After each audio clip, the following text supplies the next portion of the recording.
প্রমাণকে লোপাট করে দেয়। আমি আরেকবার বললাম, কোথা থেকে বিচার আসবে?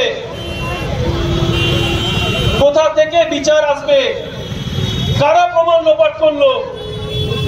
দিনের পর দিন, বছরের পর বছর ওই আরজিকর হসপিটাল দুর্নীতির আতুর ঘরে পরিণত হয়েছিল।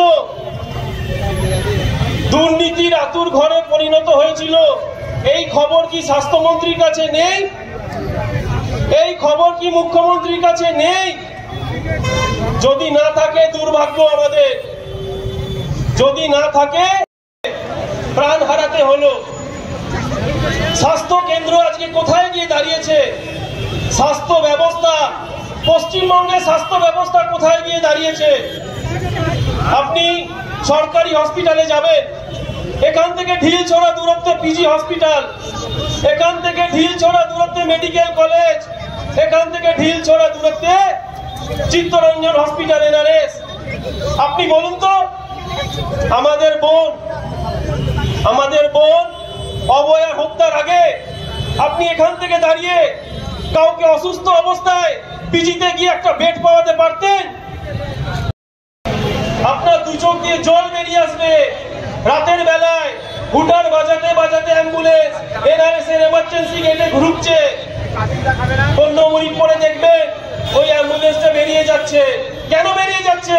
ওখানে বেড নেই। কোথায় যাচ্ছে?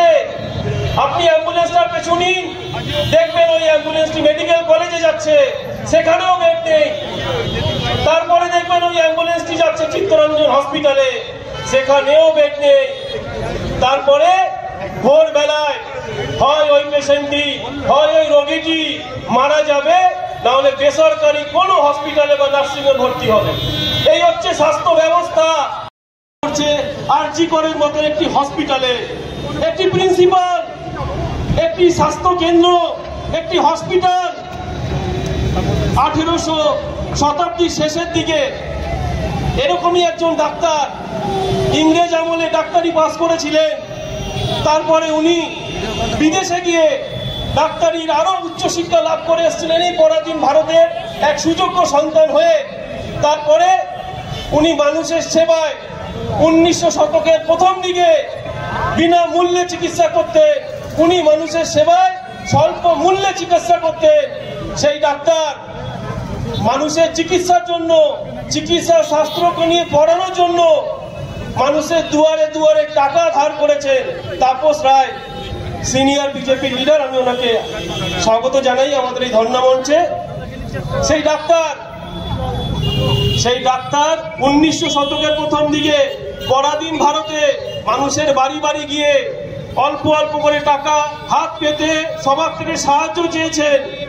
বিয়ে বাড়ি, অনুষ্ঠান বাড়ির বাইরে দাঁড়িয়ে সবাইকে অর্থ সাহায্য করেছেন, বলেছেন আমাকে সাহায্য করুন, আমি একটি হসপিটাল করতে চাই যেখানে মানুষ সুস্বাস্থ্য পাবে, যেখানে শিক্ষার্থীরা মেডিকেল নিয়ে পড়তে পাবে। অনেকেই তাকে ভণ্ড চিকিৎসক বলেছিল, অনেকেই তাকে বলেছিল ডাক্তারবাবু আপনি দাঁড়িয়ে কেন, কি হয়েছে, আমি একটি হসপিটাল করতে চাই। অনেকে এগিয়ে এসেছিলেন। মিশনারি নামে একটি বেসরকারি হসপিটাল উনি নির্মাণ করেছিলেন পরাধীন ভারতবর্ষে। ডাক্তার রাধা গোবিন্দ কর উনি সুচিকিৎসা।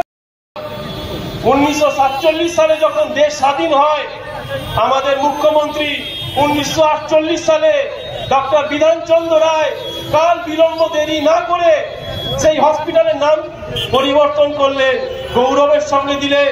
1948 সালে নতুন নাম পেল আরজিকর হসপিটাল।